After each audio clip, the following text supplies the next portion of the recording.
بسم اللہ الرحمن الرحیم۔ سنت کی حفاظت۔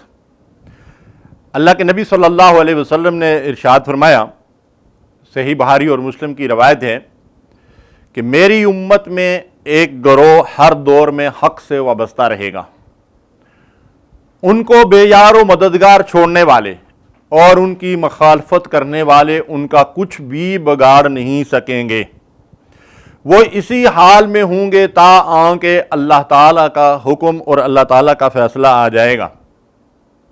یعنی اللہ نے اس دین کی حفاظت انسانوں ہی کے ذریعے سے کرانی ہے، تو فرمایا کہ ایک گروہ ہمیشہ حق پر قائم رہے گا تا قیام قیامت، اور کوئی ان کی مخالفت کرنے والا ان کا کچھ بگاڑ نہ سکے گا۔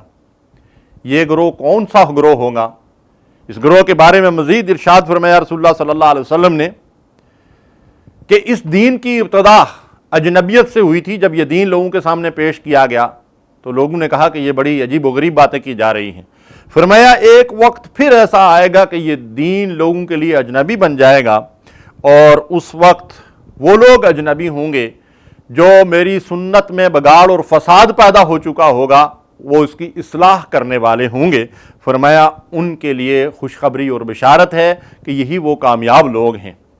اور ایسے ہی لوگوں کے بارے میں حدیث میں یہ بات بھی آتی ہے کہ جب سنت مٹائی جا رہی ہوگی تو اس وقت جو لوگ سنت پر قائم رہیں گے ان کا قائم رہنا ایسے ہی ہوگا جیسے اپنی ہتھیلی پر انگارہ رکھنا۔ تو محترم سامعین کرام، اس وقت جب دنیا سے نبی صلی اللہ علیہ وسلم کے مبارک طریقے مٹ رہے ہیں، لوگ حضور کی سنت سے دور ہوتے جا رہے ہیں، اگر ہم حضور صلی اللہ علیہ وسلم کی تمام سنتوں کو مضبوطی سے تھام لیں تو یہی ہماری نجات اور فلاح کا ذریعہ ہے۔ وصلی اللہ علیہ نبینا محمد۔